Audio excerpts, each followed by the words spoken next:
Hi everyone, welcome back.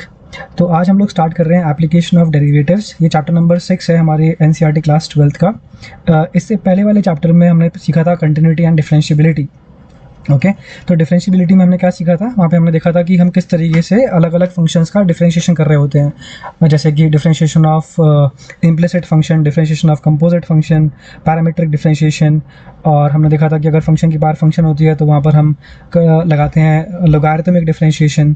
Okay और हमने देखा था कि हम किस तरीके से सेकेंड ऑर्डर डेरिवेटिव निकालते हैं एंड चेन रूल देखा हमने, और अपना वही बेसिक जो होता है प्रोडक्ट रूल और क्वेश्चन रूल के हमने क्वेश्चंस किए थे, राइट। तो वो हो गया हमारा पूरा का पूरा differentiation of a vast variety of functions जो हमने चैप्टर नंबर 5 में सीखा था। Now in this particular chapter हमें देखना है कि डिफरेंशिएशन के एप्लीकेशंस क्या हैं। ओके तो डिफरेंशिएशन के एप्लीकेशंस का मीनिंग ये हो गया कि इसके रियल वर्ल्ड एप्लीकेशंस हमें समझने हैं इस पर्टिकुलर चैप्टर के अंदर। तो अगर हम देखें एकदम इसके जो एप्लीकेशंस होते हैं, तो इसका जो फर्स्ट एप्लीकेशन रहता है वो रहता है आपका डेरिवेटिव एज अ रेट मेजरर। तो आप लिख लीजिए डेरिवेटिव एज अ रेट मेजरर, यानी कि किसी भी चीज़ का जो घटने या बढ़ने का रेट है उसको नापने के काम आता है डेरिवेटिव। ठीक है, डेरिवेटिव एज अ रेट मेजरर। जो इसका सेकंड एप्लीकेशन हमें देखना है वो है increasing and decreasing function. Increasing and decreasing function, यानी कि अगर कोई फंक्शन है और मान लेते हैं वो फंक्शन है f(x), ठीक है।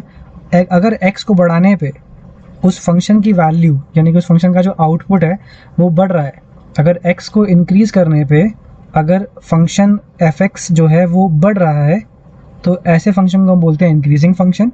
एंड अगर x के बढ़ाने से फंक्शन जो है f(x), जो आउटपुट हमें मिलेगा फंक्शन से, अगर वो डिक्रीज़ कर रहा है तो ऐसे फंक्शन को हम बोलते हैं डिक्रीजिंग फंक्शन। ठीक है, ये बहुत ही ब्रॉड लेवल पर है, इसको हम और डिटेल में समझेंगे जब हम पढ़ेंगे इंक्रीजिंग एंड डिक्रीजिंग फंक्शंस के बारे में। ठीक है, इसको दोबारा से हम बेसिकली डिफरेंशिएशन की मदद से समझ सकते हैं कि फंक्शन जो है इंक्रीजिंग कब है, कौन से x की वैल्यूज़ के लिए फंक्शन इंक्रीजिंग है और कौन से x की वैल्यूज़ के लिए फंक्शन डिक्रीजिंग है। ठीक है, इसके बाद जो थर्ड वैरायटी हमारी आएगी वो आएगी tangent and normal. Tangent and normal, basically tangent क्या होता है, किसी भी कर्व पर एक ऐसी स्ट्रेट लाइन जो कि कर्व को सिर्फ एक पॉइंट पे टच करके जा रही होती है, उसे हम बोलते हैं टैंजेंट। एंड नॉर्मल क्या होता है, जहाँ पर टैंजेंट जा रही होती है टच करके कर्व को, उसे बोलते हैं point of contact. Point of contact पे टैंजेंट के परपेंडिकुलर जो लाइन हम बनाते हैं उसे हम बोलते हैं नॉर्मल।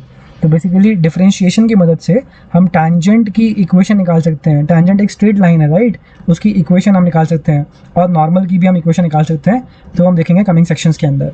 इसके बाद हमें जो नेक्स्ट चीज़ हम कर पाते हैं एप्लीकेशन ऑफ डेरिवेटिव्स के अंदर वो आता है आपका maxima and minima. Maxima and minima का मीनिंग क्या हुआ कि कोई फंक्शन है हमारे पास, उस फंक्शन की मैक्सिमम वैल्यू क्या है और मिनिमम वैल्यू क्या है। ठीक है, तो ये हम देख पाते हैं यूजिंग डिफरेंशिएशन। एंड इसके अलावा हम निकाल पाते हैं किसी भी फंक्शन की अप्रॉक्सीमेट वैल्यू क्या आ रही है। ठीक है, तो हम अप्रॉक्सीमेशंस कर पाते हैं और हम एरर एनालिसिस कर पाते हैं। अप्रॉक्सीमेशंस एंड एरर एनालिसिस, यानी कि किसी क्वांटिटी में अगर एरर हो गया मेजरमेंट में, तो उस क्वांटिटी के मेजरमेंट में एरर होने की वजह से करस्पॉन्डिंग क्वांटिटी जो उससे एसोसिएटेड है उसमें क्या एरर आएगा। फॉर एग्जांपल अगर हमारे पास एक हम बात कर रहे हैं सर्कल की, ठीक है, तो सर्कल की रेडियस को मेजरमेंट करने में अगर हमने एरर कर दिया तो उसका जो सर्कमफ्रेंस है, उसका जो एरिया है, उनकी मेजरमेंट्स में जो एरर आएगी वो हम निकाल पाते हैं यूजिंग एप्लीकेशंस ऑफ डेरिवेटिव्स। ठीक है, तो जैसे जैसे हम इसको आगे बढ़ेंगे वैसे वैसे हम एक एक करके इन पांचों टॉपिक्स को टेक केयर करेंगे और आपको समझ में आ जाएगा। बहुत ही सिंपल है। ठीक है, आप ये ध्यान रखिए कि जैसे चैप्टर नंबर 5 में हमने निकाला था dy/dx, in almost every question we calculated the value of dy/dx, right। तो सिमिलरली चैप्टर नंबर 6 के अंदर, ये चैप्टर नंबर 6 है आपका, तो यहाँ पे मैं लिख देता हूँ चैप्टर नंबर 6। तो चैप्टर नंबर 6 के अंदर आपको ऑलमोस्ट एवरी क्वेश्चन के अंदर आपको निकालना पड़ेगा डिफरेंशिएशन का वैल्यू। ठीक है, तो फर्स्ट ऑफ ऑल हम लोग स्टार्ट करते हैं इस टॉपिक से, डेरिवेटिव एज अ रेट मेजरर से। तो इस पर्टिकुलर वीडियो में, ये पहला वीडियो है हमारा चैप्टर 6 का, इस वीडियो में हमारा फोकस रहेगा डेरिवेटिव एज अ रेट मेजरर पर। जो इस चैप्टर की फर्स्ट एक्सरसाइज है, एक्सरसाइज 6.1, वो पूरी की पूरी इस वाले टॉपिक पे बेस्ड है। ठीक है ना, बहुत ही सिंपल एक्सरसाइज है, इसको समझते हैं पहले थोड़ा सा डेरिवेटिव एज अ रेट मेजरर को। अब देखिए डेरिवेटिव एज अ रेट मेजरर के अंदर क्या है, let me give you an example. जैसे हम बात करते हैं कि लिखा हुआ है dx/dt, dx/dt, इसमें x क्या है, x एक तरीके से पार्टिकल की किसी पर्टिकुलर पार्टिकल की पोजीशन को रिप्रेजेंट कर रहा है। ठीक है, तो इसे हम क्या बोलते हैं, इसे हम बोलते हैं rate of dx upon dt को हम बोलते हैं इंग्लिश में rate of change of x, rate of change of x with respect to time, rate of change of x with respect to time. यहाँ पे टी को मैं टाइम बोल रहा हूँ, ठीक है। ये क्या होता है, अगर आपने जो है अगर क्या आपने क्लास 10th में, क्लास 9th में हम लोग पढ़ते हैं साइंस में, फिजिक्स में, कि इस क्वांटिटी को हम बोलते हैं वेलोसिटी, ठीक है ना। तो ये क्वांटिटी जो होती है ये वेलोसिटी को रिप्रेजेंट कर रही होती है कि किस रेट से जो पार्टिकल है वो अपनी पोजिशन को बदल रहा है, rate of change of x with respect to time, ठीक है। इसे हम बोलते हैं वेलोसिटी। सिमिलरली अगर लिखा हुआ है D we upon D T, तो इसे क्या बोलेंगे इंग्लिश में, rate of change of v with respect to t, यानी कि जो पार्टिकल है, ठीक है, वो पार्टिकल किस रेट से, कितनी तेज़ी से या कितनी धीरे अपनी वेलोसिटी को चेंज कर रहा है टाइम के रिस्पेक्ट में, इसे हम क्या बोलते हैं, इस क्वांटिटी को हम बोलते हैं एक्सेलरेशन, ठीक है। तो यहाँ पे दो क्वांटिटीज़ हैं, एक है वेलोसिटी, एक है एक्सेलरेशन। मैंने इनके एग्जाम्पल्स इसलिए लिए हैं क्योंकि इन क्वांटिटीज से आप लोग फेमिलियर हो class 9th onwards, class 9th में ये इंट्रोड्यूस किए जाते हैं आपके साथ, ठीक है ना। सिमिलरली अगर लिखा है D P upon D T, ठीक है, तो D P upon D T को क्या बोलेंगे, rate of change of P with respect to T, rate of change of P with respect to T. तो जिनके पास साइंस है उनको पता होना चाहिए कि पी होता है साइंस में, फिजिक्स में momentum, linear momentum, and T is time. तो basically this is the quantity which represents force, okay. तो ये हमारे प्रैक्टिकल एग्जाम्पल्स हैं डिफरेंशिएशन के यूज़ के, ठीक है ना। तो बेसिकली अगर ऐसा लिखा हुआ है D Y upon D X, तो D Y upon D X को क्या बोलेंगे, rate of change of Y with respect to X, rate of change of Y with respect to X, ठीक है। तो ये हो गया अपना D Y upon D X का जो मीनिंग होता है एग्जैक्टली, ठीक है। अब एक प्रैक्टिकल एग्जाम्पल मैं देता हूँ आपको। मान लेते हैं कि एक सर्कल है, ठीक है, और ये जो सर्कल है, इस सर्कल का जो रेडियस है वो है r के बराबर, ठीक है, r is the radius of circle. और इसका एरिया क्या होता है, एरिया होता है pi are square, area of circle is pi are square. तो हम जानते हैं कि अगर रेडियस बदलेगा, अगर r में कोई भी चेंज आएगा तो एरिया बदलेगा, है ना। तो हमें इस पर्टिकुलर एक्सरसाइज 6.1 के अंदर ये निकालना है कि रेडियस के बदलने से एरिया ऑफ सर्कल में क्या चेंज आने वाला है, ठीक है। यानी कि हमें निकालना होगा D A upon D R का वैल्यू। सिमिलरली जैसे आप जानते हैं कि सर्कमफरेंस क्या होता है, जो सर्कल का सर्कमफरेंस होता है उसको हम बोल सकते हैं होता है 2 पाई आर, है ना। तो अगर सर्कमफरेंस बदलेगा, अगर रेडियस चेंज होगा तो सर्कमफरेंस पर फ़र्क पड़ेगा, तो कितना फ़र्क पड़ेगा हमें ये निकालना है, ठीक है। तो हमें निकालना होगा डी सी अपॉन डी आर का वैल्यू। तो मैं आपको ये समझाने की कोशिश कर रहा हूँ यहाँ पर कि किसी पैरामीटर के चेंज की वजह से, किसी वेरिएबल में चेंज आने की वजह से किसी और पैरामीटर पे क्या फ़र्क पड़ता है। किसी और पैरामीटर पे मतलब जो पैरामीटर उससे एसोसिएटेड है, जैसे कि यहाँ पर एरिया जो है वो रेडियस पे डिपेंड कर रहा है, ठीक है। तो रेडियस में चेंज आने की वजह से एरिया में कितना चेंज आएगा हमें ये निकालना है। सिमिलरली सर्कमफ्रेंस जो है वो रेडियस पे डिपेंड कर रही है, तो सिमिलरली हमें क्या निकालना है कि रेडियस में चेंज आने की वजह से सर्कमफ्रेंस पर क्या इफेक्ट आएगा, सर्कमफ्रेंस पर क्या चेंज आने वाला है, तो हमें वो निकालना होगा, ठीक है। तो एनसीईआरटी के अंदर जो हमारे एग्जाम्पल्स हैं उनसे स्टार्ट करते हैं। तो फर्स्ट एग्जाम्पल क्या बोल रहा है, find the rate of change of area of a circle per second, पर सेकेंड। तो हमें निकालना है, अगर हम एरिया को बोलते हैं कैपिटल ए, तो हमें क्या निकालना है यहाँ पर, rate of change of area of circle per second with respect to its radius R, ठीक है। तो यहाँ पर हमें निकालना है डी ए अपॉन डी आर, क्योंकि क्या बोल रहा है with respect to its radius R, तो हमें ये निकालना है।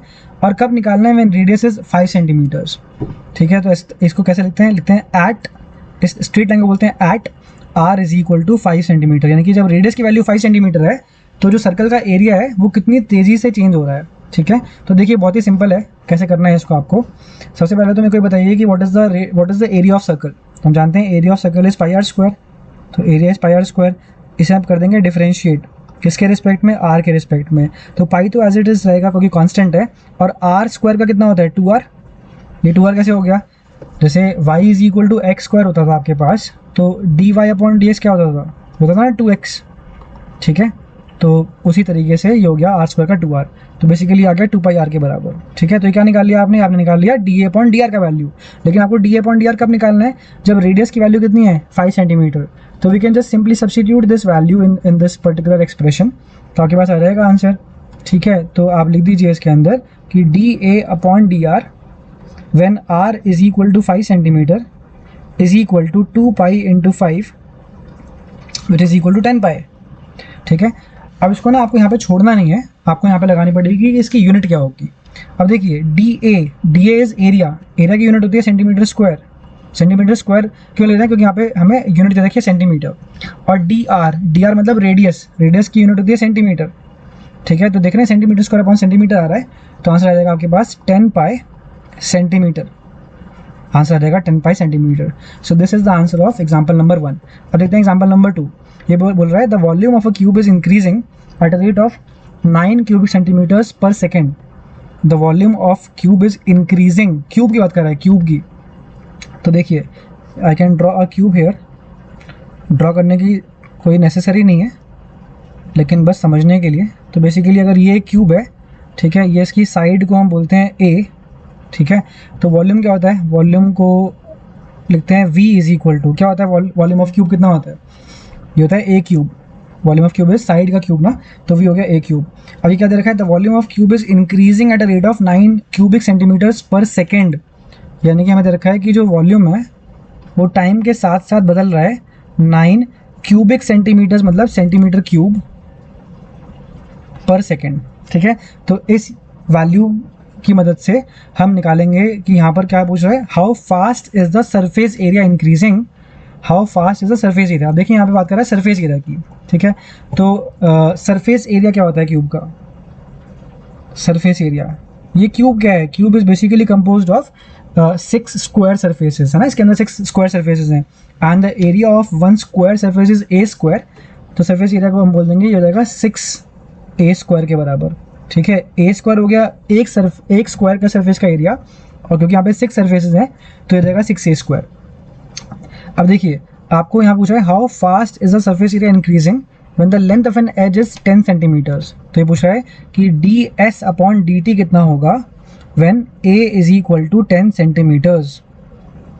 हमें ये निकालना है, यहाँ पे D S upon D T निकालना है when the value of side is 10 centimeters. ठीक है, तो D S upon D T को निकालना है, बोल रहा है हाउ फास्ट, कितनी तेजी से, यानी टाइम के रिस्पेक्ट में निकालना है।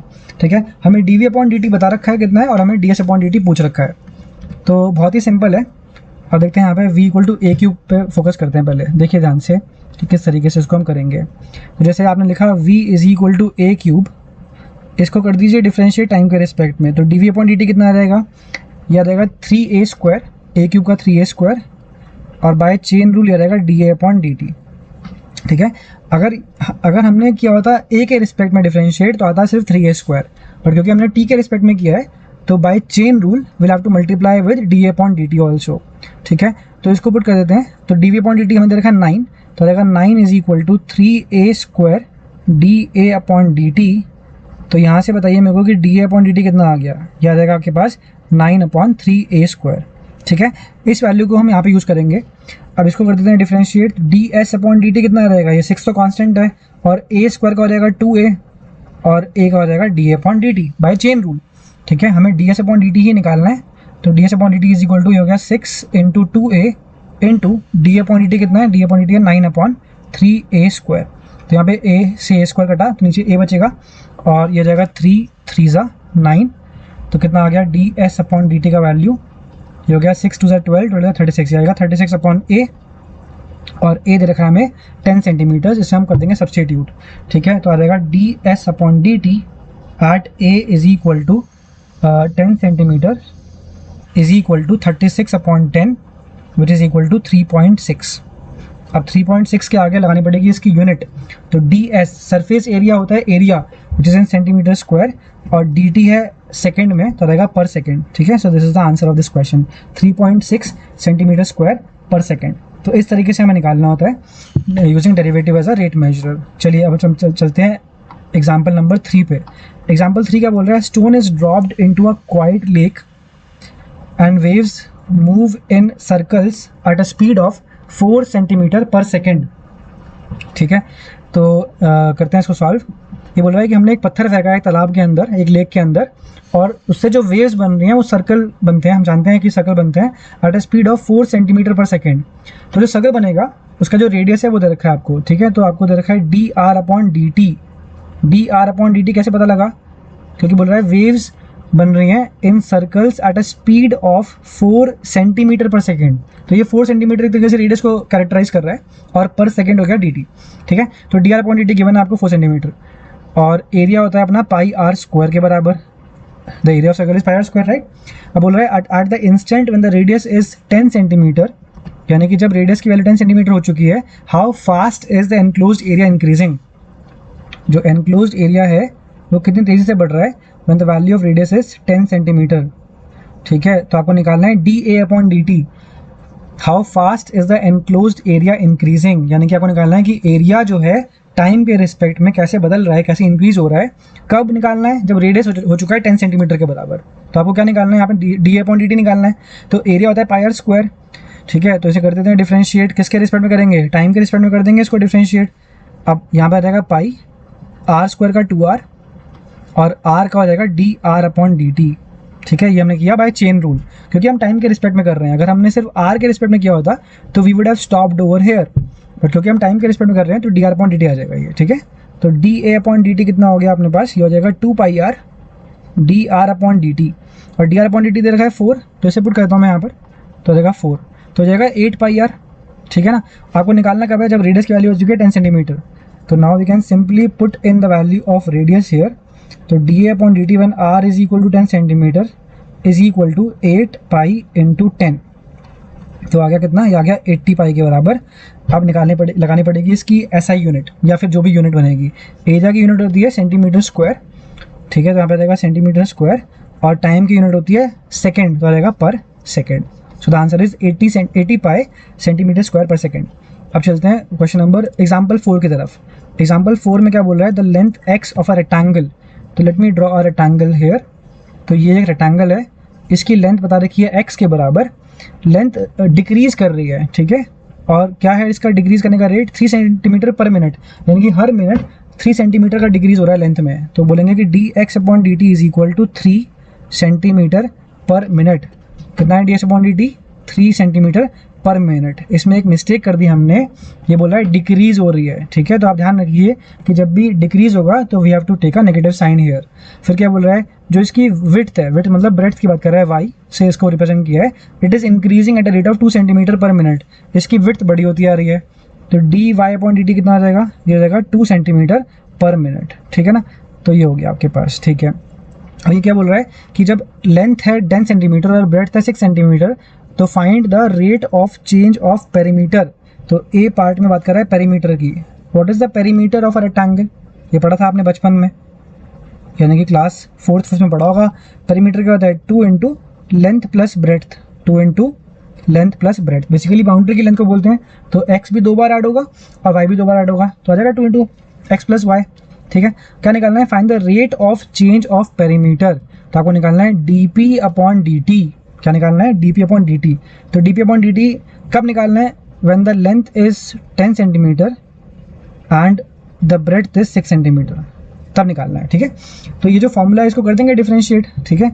इस वाले फॉर्मूले को अगर आप डिफरेंशिएट करोगे तो क्या लिखोगे, D P upon D T is equal to 2 X का होता है D X upon D T. भाई वैसे तो एक्स का 1 होता है, लेकिन चेन रूल के हिसाब से करेंगे तो 1 into D X upon D t, और वाई का वैसे तो 1 होगा, लेकिन क्योंकि चेन रूल लगा रहे हैं तो रहेगा D Y upon D T, ठीक है। तो बेसिकली यहाँ पे लगा देंगे हम वैल्यूज़। तो D P upon D T is equal to 2, D X upon D T है -3 और D Y upon D T है 2, तो क्या 2 इंटू -1 या रहेगा -2 के बराबर। अब इसके अंदर लगानी पड़ेगी आपको यूनिट। पेरीमीटर तो लेंथ होती है ना, बाउंड्री की लेंथ, तो यहाँ पे जाएगा सेंटीमीटर और टाइम होता है मिनट्स में दे रखा है इन्होंने, तो आंसर आ गया -2 सेंटीमीटर पर मिनट, ठीक है। इसके बाद बी पार्ट में क्या निकालना है आपको, बी पार्ट में निकालना है the area of the rectangle. नहीं, एरिया नहीं निकालना आपको निकालना है rate of change of area, ठीक है। Don't just read the B part like this कि एरिया निकालना है, एरिया नहीं निकालना, यहाँ से पढ़ना है find the rate of change of area of rectangle. तो अगर आप एरिया को कैपिटल ए से रिप्रेजेंट कर रहे हो, यहाँ पर एरिया हो गया आपका कैपिटल ए के बराबर, तो एरिया क्या होता है, एरिया होता है length into breadth, X Y हो जाएगा, ठीक है। आपको निकालना क्या, आपको निकालना है डी ए अपॉन डी टी। कब निकालना है, जब लेंथ है इसकी 10 सेंटीमीटर और ब्रेड्थ बन जाएगी रेक्टेंगल की 6 सेंटीमीटर, उस वक्त निकालना है आपको ये, ठीक है। अब देखिए ये है area equal to X Y है ना, तो यहाँ पर ये 2 वेरिएबल्स हैं। अगर 2 वेरिएबल्स हैं तो लगाना पड़ेगा कौन सा रूल लगेगा, प्रोडक्ट रूल, तो आप लिखेंगे by product rule, by product rule. अगर हम प्रोडक्ट रूल से इसको करते हैं डिफ्रेंशिएट, तो क्या लिखेंगे, D A upon D T is equal to, क्या करते हैं प्रोडक्ट रूल के अंदर, पहले को होल्ड करते हैं, दूसरे को डिफ्रेंशिएट करते हैं। तो x को होल्ड किया, y को डिफ्रेंशिएट किया, उसके बाद दूसरे को होल्ड करते हैं, पहले को डिफ्रेंशिएट करते हैं। ठीक है, तो ये आ गया आपके पास। अब dx अपॉन dt की वैल्यू और dy अपॉन dt की वैल्यूज यहाँ पे पुट कर देते हैं। ठीक है, तो ये कितना आ जाएगा आपके पास, ये आ जाएगा आपके पास dA upon dt is equal to, और एक काम करते हैं हाथों हाथ x की वैल्यू y की वैल्यू पुट कर देते हैं। x कितना है, x है 10 सेंटीमीटर और y है अपने पास 6 सेंटीमीटर। ठीक है, तो आ जाएगा 10 into D Y upon D T, D Y upon D T कितना था 2 और y है 6 और D X upon D T था माइनस का 3, है ना, D X upon D T था माइनस का 3, तो हो जाएगा 20 माइनस 18 विच इज़ कितना, विच इज़ 2। ठीक है, एरिया होता है सेंटीमीटर स्क्वायर में और टाइम तो हो गया आपका मिनट में। तो आंसर कितना आ गया, आंसर आ गया 2 सेंटीमीटर स्क्वायर पर minute. I hope this is clear. ठीक है, इसको ना आप लोग साथ साथ कीजिए तो आपको ज़्यादा बेहतर समझ में आएगा, सिर्फ देखना नहीं है, आपको साथ साथ लिख लिख के करना है। ठीक है ना, all right. Question number 5, example 5 करते हैं। 5 क्या बोल रहा है, the total cost in rupees associated with the production of x units of an item.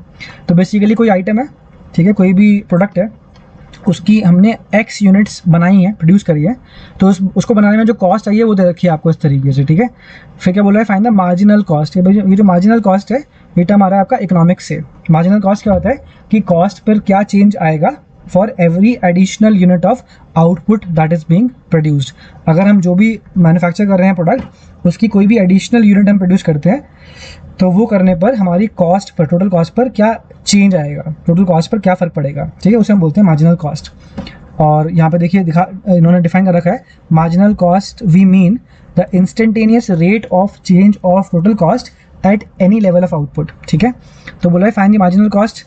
तो मार्जिनल कॉस्ट को बोलते हैं MC, capital MC is equal to DC upon DX। हमें DC अपॉन DX निकालना है, कब निकालना है, व्हेन 3 यूनिट्स आर प्रोड्यूस्ड, यानी कि x की वैल्यू 3 है। ठीक है, तो कुछ भी नहीं करना, बिल्कुल बस इसको डिफरेंशिएट ही करना है आपको। तो ये जो फंक्शन दे रखा है आपको, इसको कर देते हैं डिफरेंशिएट। तो जैसे इसको आप डिफरेंशिएट करोगे तो DC अपॉन DX निकालोगे 0.005 इंटू एक्स क्यूब। ठीक है, तो जाएगा 0.005, एक्स क्यूब का होता है 3x स्क्वायर। ठीक है, ये जाएगा 0.02 एक्स स्क्वायर का हो जाएगा 0.02, एक्स स्क्वायर का होता है 2x, ये हो गया।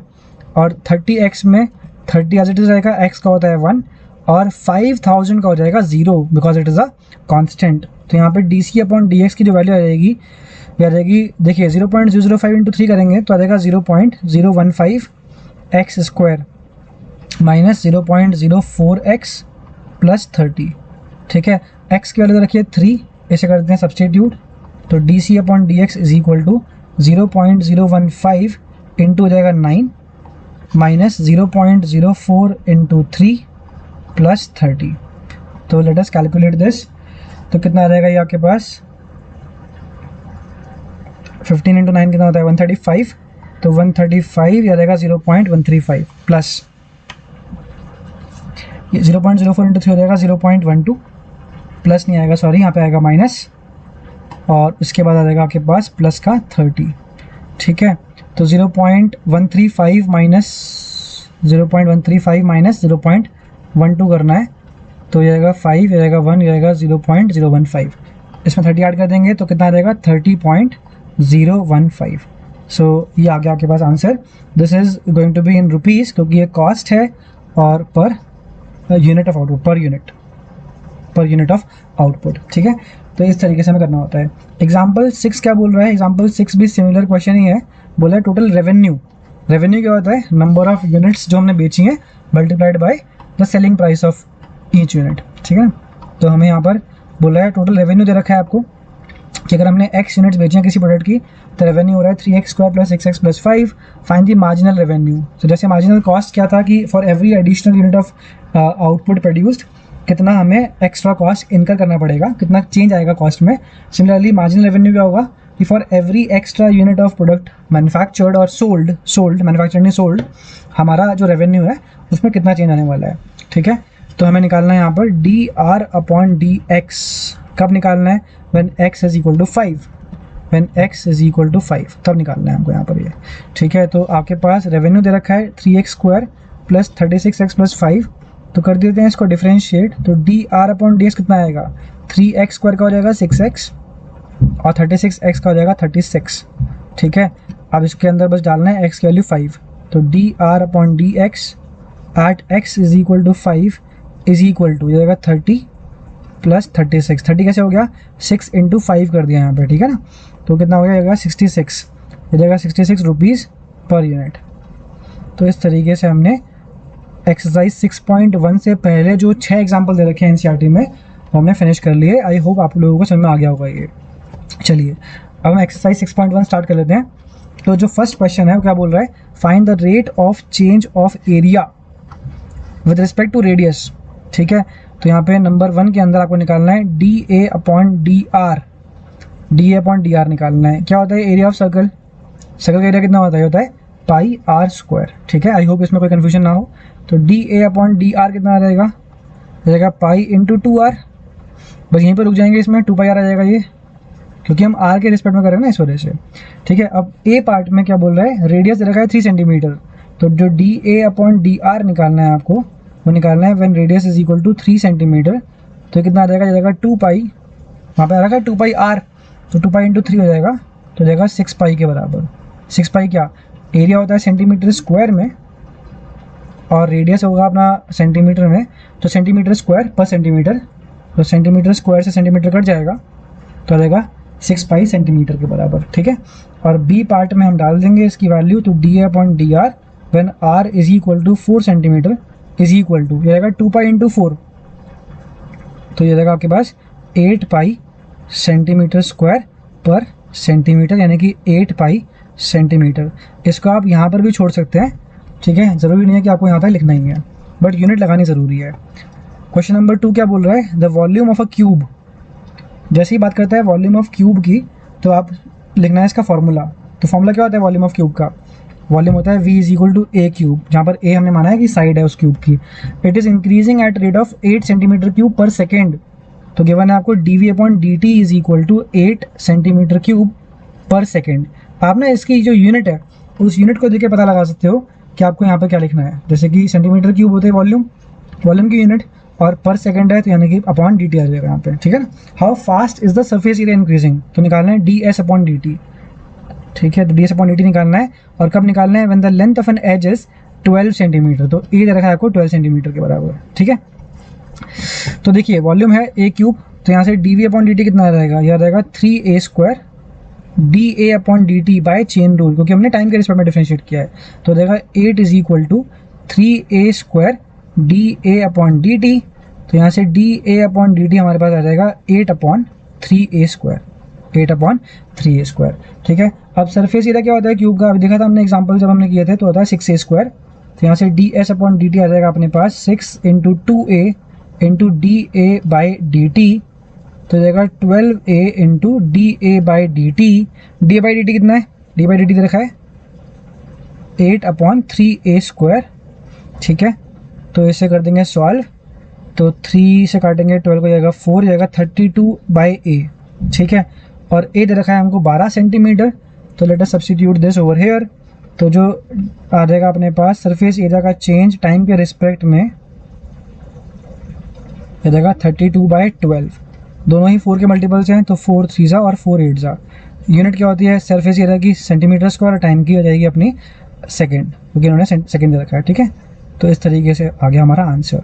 ऑलराइट, क्वेश्चन नंबर 3 क्या बोल रहा है, the radius of a circle is increasing. तो थर्ड क्वेश्चन के अंदर जो रेडियस है dr/dt वो टाइम के साथ साथ बदल रही है eight 3 centimetre per second. Find the rate at which the area of circle is increasing. Area क्या होता है सर्कल का, एरिया होता है पाई आर स्क्वायर, ठीक है। तो हमें निकालना है कि एरिया जो है सर्कल का वो कितनी तेजी से बदल रहा है, तो हमें निकालना है dA/dt निकालना है, dA/dt निकालना है, ठीक है। अगर एरिया है पाई आर स्क्वायर, तो इसको अगर आप करोगे डिफरेंशिएट, तो dA/dt कितना हो जाएगा आपके पास, ये हो जाएगा पाई इंटू 2r इंटू dr/dt, ठीक है। तो इसको कर देते हैं, तो dA/dt हमारे पास हो जाएगा, एक second let me just move it slightly down. हाँ, तो बेसिकली यहाँ पर हमारे पास आ गया d A by D T is equal to, ये जगह 2 pi r into d r by D T. D r by D T है 3, है ना, ये देखा ना, d r by D T is equal to 3, इसे हमने सब्स्टिट्यूट कर दिया तो कितना हो गया, ये हो गया डी ए पॉइंट डी टी कितना आ गया 6 पाई आर के बराबर। अब देखो यहाँ पे क्या लिखा हुआ है कि फाइंड द रेट और eight which the area is increasing when the radius is 10 centimetre. तो बस रेडियस डाल देंगे यहाँ पे, तो हो जाएगा D A by D T at R is equal to 10 centimetre is equal to 6 pi into 10। तो यह रहेगा कितना, यह रहेगा 60 पाई, और एरिया होता है सेंटीमीटर स्क्वायर में और टाइम दे रखा है आपको सेकंड में। तो आंसर कितना आ गया 60 pi centimetre square per second. ठीक है, नंबर 4 देखते हैं। The edge of a variable cube. Variable cube मतलब एक ऐसा क्यूब जो कि फिक्स्ड शेप का नहीं है। फिक्स शेप मतलब फिक्स शेप का तो है, फिक्स साइज का नहीं है। ठीक है, इट इज़ इंक्रीजिंग, यानी कि जो क्यूब है उसका साइज बड़ा होता जा रहा है समय के साथ साथ। An edge of a variable cube is increasing at the rate of 3 centimetre per second. तो हमें देखा है कि डी ए अपॉन डी टी, यहाँ पर ए मान रखा है हमने क्यूब का साइड की लेंथ को। ठीक है, तो डी अपॉन डी टी रखा है 3 centimetre per second. How fast is the volume increasing. तो D we upon D T निकालना है हमको। ठीक है, कब निकालना है, when the edge length is 10 centimetre, when the edge length is 10 centimetre. Alright, तो वॉल्यूम का फॉर्मूला कितना होता है, ए क्यूब होता है, v is equal to A cube. तो इसे कर देते हैं डिफरेंशिएट टाइम के रिस्पेक्ट में, तो आ जाएगा 3a स्क्वायर डी ए अपॉन डी टी। ठीक है, हमें D we upon D T निकालना है, तो D we upon D T is equal to 3a square into D A upon D T रखा है 3, तो डाल देंगे इसको, तो D we upon D T कितना रहेगा, यह रहेगा 9a स्क्वायर। ठीक है, और हमें निकालना है जब a की वैल्यू 10 सेंटीमीटर है, तो D we upon D T when the value of a is 10 centimeter will be equal to 9 into 10 square. तो कितना आ गया 900। वॉल्यूम होता है सेंटीमीटर क्यूब में। ठीक है, और टाइम हो जाएगा पर सेकेंड। ठीक है, तो आपका आंसर कितना आ गया 900 centimetre cube per second. Question number 5 करते हैं। ये बोल रहा है stone is dropped into a quite lake and waves move in circles at a speed of इतना। ठीक है, तो नंबर 5 में सर्कल बन रहे हैं, तो d r upon D t दे रखा है आपको 5 सेंटीमीटर। देखो सेंटीमीटर है तो it cannot be area, right, it has to be radius in the context of a circle per second. At the instant when the radius is 8 centimetre how fast is the area increasing. तो d ए upon D T निकालना है हमको, कब निकालना है, when the value of radius is 8 centimetre. ठीक है, बात हो रही है सर्कल की। सर्कल का एरिया कितना होता है, फॉर्मूला क्या होता है एरिया का, होता है pi are square. You can write area is equal to pi are square. इसे कर देंगे डिफरेंशिएट, तो डी ए अपॉन डी टी कितना रहेगा, यह रहेगा pi into 2r into d r upon D T. तो this is equal to 2 pi r, d r upon D T कितना देखा है 5, तो पुट कर दिया वैल्यू यहाँ पे 5, तो हो गया 10 पाई आर। ठीक है, और रेडियस है 8, तो 8 डाल देंगे यहाँ पर, इस वैल्यू को यहाँ पे कर देंगे सब्स्टिट्यूट, तो आ जाएगा 80 पाई के बराबर। तो ये आपका आंसर आ गया। 80 पाई क्या, एरिया होता है सेंटीमीटर स्क्वायर में, यहाँ पर रहेगा सेंटीमीटर स्क्वायर, और टाइम होता है सेकंड में। तो आंसर कितना आ गया 80 pi centimetre square per second. Question number 6 करते हैं। 6 में क्या बोल रहा है, the radius of a circle is increasing at a rate of इतना। तो d r upon D t दे रखा है हमको 0.7 centimetre per second. What is the rate of increase of its circumference. Circumference को अगर सी से रिप्रेजेंट कर रहे हैं तो डी सी अपॉन डी टी मांगा है हमसे। ठीक है, सर्कमफेरेंस क्या होता है सर्कल का, इट इज 2 पाई आर है ना, इट इज 2 पाई आर। तो इसे कर दो डिफरेंशिएट, तो डी सी अपॉन डी टी कितना आ जाएगा, यह रहेगा 2 पाई। देखो आर का वैसे तो 1 होता है अगर आर के रिस्पेक्ट में करते, ठीक है, लेकिन यहाँ पे करेंगे टी के रिस्पेक्ट में, तो हो जाएगा d r upon D t. और d r upon D t दे रखा है हमको 0.7 के बराबर, तो 2 पाई इंटू 0.7 कर देंगे, 2 पाई इंटू 0.7 तो आ जाएगा 1.4 पाई, 1.4 पाई। और इसकी यूनिट क्या आ जाएगी, सर्कमफेरेंस तो एक तरीके से लेंथ होती है ना, बाउंड्री लेंथ जो होती है। ठीक है, तो 1.4 पाई जो रहेगा centimetre per second, centimetre per second. ठीक है, क्वेश्चन नंबर 7 करते हैं। 7th क्वेश्चन क्या बोल रहा है आपसे कि the length x of a rectangle is decreasing. ये बिल्कुल सिमिलर क्वेश्चन है जैसे हमने एग्जांपल्स में किया था। ठीक है, तो हमारे पास एक रेक्टेंगल दे रखा है और इस रेक्टेंगल की लेंथ है x और इसकी विड्थ दे रखी है उन्होंने y। लेंथ डिक्रीज कर रही है 5 सेंटीमीटर पर मिनट के हिसाब से, तो D X upon D T कितना आ जाएगा जाएगा -5, ठीक है ना, उस टाइम पे बताया था मैंने -5 सेंटीमीटर पर मिनट। जब भी डिक्रीज़ करेगा तो आप ध्यान रखिए नेगेटिव साइन लगाना है आपको। और विड्थ इंक्रीज़ कर रही है तो हो जाएगा dy/dt इज इक्वल टू, ये इंक्रीज़ कर रही है विड्थ एट 4 सेंटीमीटर पर मिनट, तो हो जाएगा 4 सेंटीमीटर पर मिनट के हिसाब से, ठीक है। फिर बोल रहा है find the rate of change of perimeter. तो ए पार्ट में हमें निकालना है कि पेरीमीटर पर क्या फ़र्क पड़ेगा। तो पेरीमीटर होता है 2 into length plus breadth, 2 into x plus y. इसे कर दो डिफ्रेंशिएट, तो dp/dt कितना हो जाएगा, ये रहेगा 2 इंटू dx/dt प्लस dy/dt, क्योंकि हमने टाइम के रिस्पेक्ट में डिफ्रेंशिएट किया है इसको, ठीक है ना। तो रहेगा 2 इंटू dx/dt है -5 और dy/dt है 4, so this is 2 into -1 which is equal to -2। Perimeter is boundary की लेंथ होती है, तो सेंटीमीटर में आ रहेगी लेंथ और पर मिनट, क्योंकि यहाँ पे टाइम दे रखा है मिनट्स में, ठीक है। जो भी क्वेश्चन में यूनिट गिवन है टाइम की आपको वही यूज़ करनी है। अगर सेकंड है तो सेकंड यूज़ करनी है, अगर मिनट है तो मिनट यूज़ करनी है, अगर आर है तो आर यूज़ करना है। और बी पार्ट में बोल रहा है find the rate of change of area. What is the area of a rectangle? The area of a rectangle is length into breadth, it is XY। तो यहाँ पे हमें लगाना पड़ेगा कौन सा रूल, यहाँ पे लगाना पड़ेगा हमको प्रोडक्ट रूल इसको डिफरेंशिएट करने के लिए। तो प्रोडक्ट रूल से करेंगे इसको, dA/dt is equal to x को होल्ड किया, y को डिफरेंशिएट किया, y को होल्ड किया, x को डिफरेंशिएट किया, ठीक है। x कितना है, वैल्यूज पुट करनी है। x कितना है, x दे रखा है 8, तो 8 हो गया यहाँ पे। dy/dt है 4, y दे रखा है 6, देखो ये रहा y इक्वल टू 6, तो और dx/dt कितना है -5, ठीक है। तो आ जाएगा 32 -30, तो देगा 2। एरिया होता है सेंटीमीटर स्क्वायर में और टाइम दे रखा है हमको पर मिनट के हिसाब से, ठीक है। तो आंसर कितना आ गया 2 सेंटीमीटर स्क्वायर पर मिनट, ये आ गया बी पार्ट का आंसर। और फर्स्ट पार्ट का ए पार्ट का आया था -2 सेंटीमीटर पर मिनट। क्वेश्चन नंबर 8 करते हैं। क्वेश्चन नंबर 8 में बोल रहा है a balloon which always remains spherical. देखो शेप बताना जरूरी है ना, इस वजह से उन्होंने बता दिया कि जो बलून है उसकी शेप क्या है, उसकी शेप दे रखी है उन्होंने स्फेरिकल, ठीक है। तो क्वेश्चन नंबर 8 हम यहाँ पे करते हैं solve. A balloon which always remains spherical on inflation. तो अगर स्फेरिकल है बलून तो ये एक तरीके से हमारे पास स्फेरिकल बलून है, ठीक है। और यहाँ पे क्या दे रखा है हमको कि इट इज़ बीइंग इन्फ्लेटेड, उसको हम गुब्बारे को फुला रहे हैं by pumping in 900 cubic centimetres of gas per second. Cubic centimetre तो वॉल्यूम की यूनिट होती है ना, तो dV/dt दे रखा है आपको 900 centimetre cube per second, centimetre cube है ये, centimetre cube per second. Basically इस गुब्बारे को हम फुला रहे हैं और एवरी सेकेंड हम इसके अंदर 900 सेंटीमीटर क्यूब गैस फिल कर रहे हैं, ठीक है। It could be air, it could be hydrogen, जो भी हम गैस इसके अंदर फिल कर रहे हैं। Find the rate at which the radius of the balloon increases. भाई जब इसको फुलाएंगे तो ये इसका साइज़ बढ़ता जाएगा, इसका साइज़ बढ़ता जाएगा तो इसका रेडियस समय के साथ साथ बदल रहा है। तो हमें निकालना है कि इसका जो रेडियस है वो टाइम के साथ साथ कैसे बदल रहा है, dr/dt निकालना है। और कब निकालना है, when the radius is equal to 15 centimetre, जब 15 सेंटीमीटर हो चुका है उस वक्त निकालना है कि dr/dt कितना है, ठीक है। तो what is the formula of volume of sphere.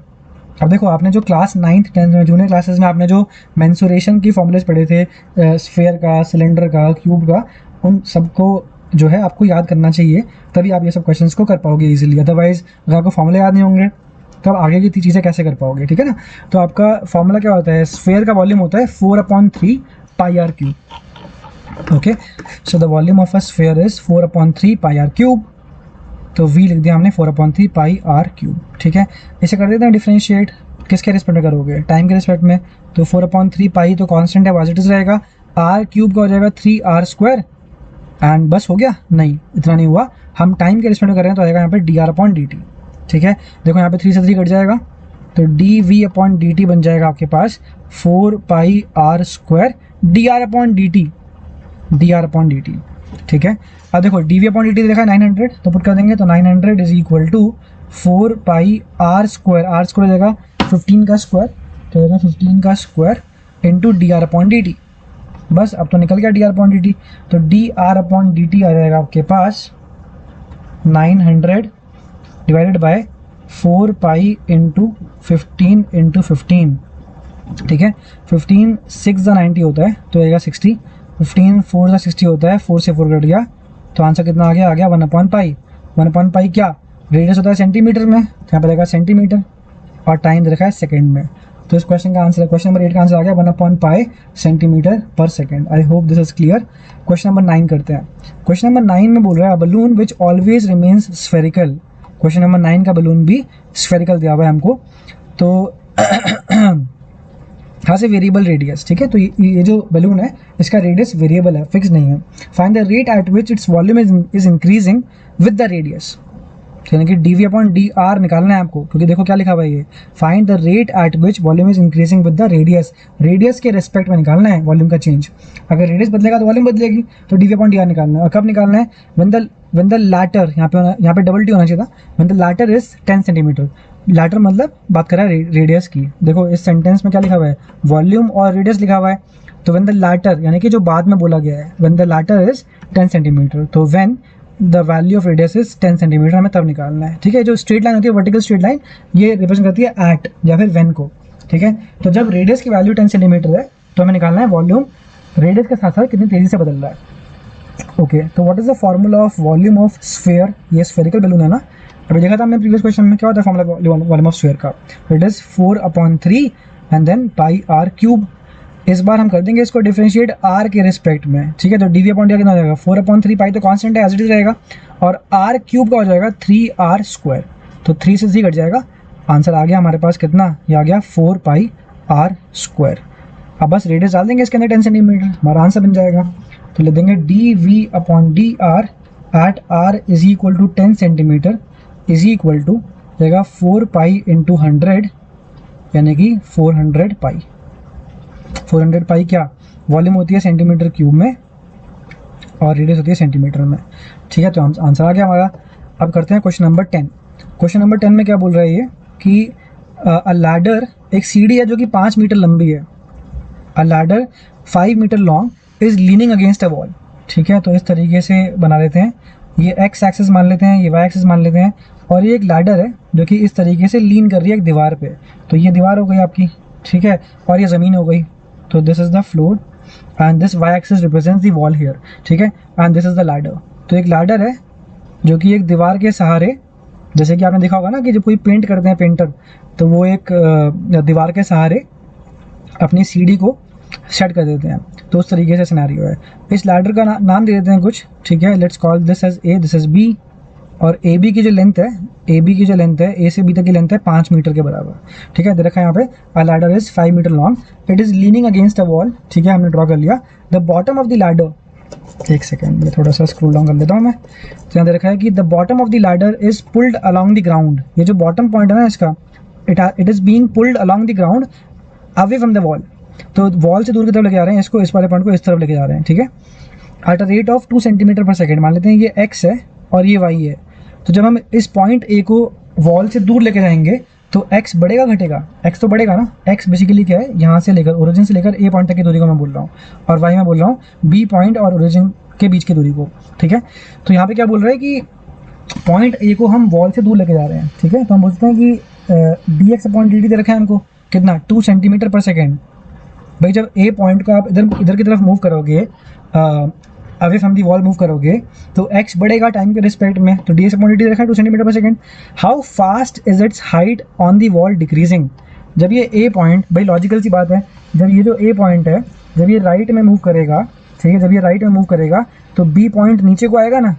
जब बी पॉइंट नीचे को आएगा तो dy/dt निकालने के लिए बोल रहा है आपसे ये, और क्योंकि y डिक्रीज करेगा तो आंसर नेगेटिव आना चाहिए, ठीक है। How fast is its height on the wall decreasing when the foot of the ladder is 4 metre away, यानी कि ये जो फुट है बेसिकली पॉइंट ए जो है लैडर के फुट को रिप्रेजेंट कर रहा है, राइट। तो बोल रहा है कि जब x की वैल्यू हो चुकी है 4 मीटर के बराबर, when the foot of the ladder is 4 metre away from the wall, उस वक्त निकालना है dy/dt कितना होगा। ए बी कितना है, ए बी है 5 मीटर। ये जो ट्राइंगल है आपके पास, इसको बोलता हूँ ओ। तो हम बोलते हैं कि ये जो ट्राइंगल है, in triangle AOB by Pythagoras theorem लगा देंगे ना यहाँ पे, क्योंकि ये हमारे पास राइट एंगल ट्राइंगल है, ठीक है। तो बाय पाइथागोरस थ्योरम क्या बोलती है कि height square plus base square is equal to hypotenuse square, ठीक है। तो 25 हो जाएगा ये, ठीक है। इसको कर देते हैं differentiate both sides with respect to time, differentiate both sides with respect to time, ठीक है। वाई स्क्वायर का हो जाएगा 2y dy upon dt plus x square का कितना हो जाएगा 2x dx अपॉन dt और 25 का हो जाएगा 0 because it is a constant, ठीक है। तो ये हमने इसको कर दिया डिफरेंशिएट टाइम के रिस्पेक्ट में। तो यहाँ पे हमको dy अपॉन dt निकालना है, ठीक है। तो एक काम करते हैं, इस वाले टर्म को हम राइट में शिफ्ट कर लेते हैं। तो ये आ जाएगा आपके पास 2y dy upon dt is equal to minus का 2x dx अपॉन dt, यहाँ पे 2 से 2 कट गया, तो दिस इम्प्लाइज कि आपके पास dy अपॉन dt कितना आ गया, आ जाएगा माइनस का x upon y dx upon dt, ठीक है। अब x कितना है हमारे पास, x है हमारे पास रखा है x is equal to 4 metre, तो माइनस का 4 अपॉन y निकालना पड़ेगा, निकालते हैं अभी।